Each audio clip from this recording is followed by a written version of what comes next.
এই জগতের মধ্যে এসে তুমি যতই কর্ম সম্পাদন করো না কেন, তুমি যতই কর্ম করো না কেন, সেই কর্মের মাধ্যমে তুমি ভগবানকে পাবে না যদি সেই কর্মের মাঝখানে ভক্তি না থাকে। একবার এই কেন বলছেন, যতই তুমি সাধনা করো না কেন, যতই তুমি জগতের মধ্যে কর্ম সম্পাদন করো না কেন, সেই কর্মের মধ্যে যদি গোবিন্দের সন্তুষ্টি বিধানের জন্য ভক্তি না থাকে, ওই ভগবত চরণ কখনো পাওয়া যাবে না। একবার তারপরে বলছেন জ্ঞান। তারপরে কি বলছে গো মা?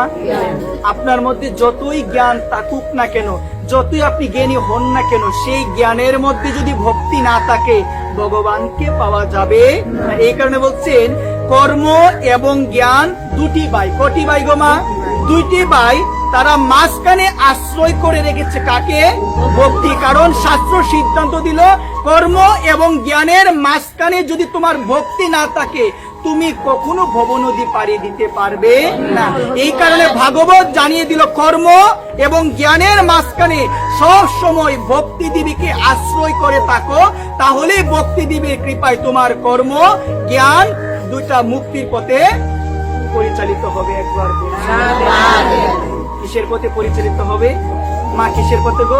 মুক্তির পথে। কারণ কর্ম তোমাকে তখনই মুক্তি দান করবে যখন সেই কর্মের মাঝখানে সন্তুষ্টি বিধান হবে। কার সন্তুষ্টি বিধান মা?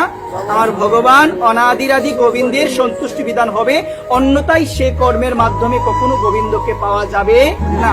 আমরা দেখতে পেয়েছিলাম জগতের বুকে মাগো অনেকেই অনেক কর্ম করেছেন, বিরল কর্ম করেছে, কিন্তু তারা বিরল কর্মের মাধ্যমে তারা কিন্তু ভগবানকে পাই নাই।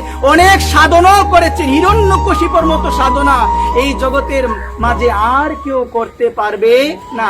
মাথাটা নিচুর দিকে দিয়ে, পা দুটো উপরের দিকে দিয়ে, চারদিকে অগ্নি প্রজ্বলিত করে তপস্যা করেছিল ব্রহ্মার। সে কি ভগবানকে পেয়েছে? ভগবানকে পেয়েছে, কিন্তু ভগবানের সন্তুষ্টি বিধান হয় না। কিভাবে?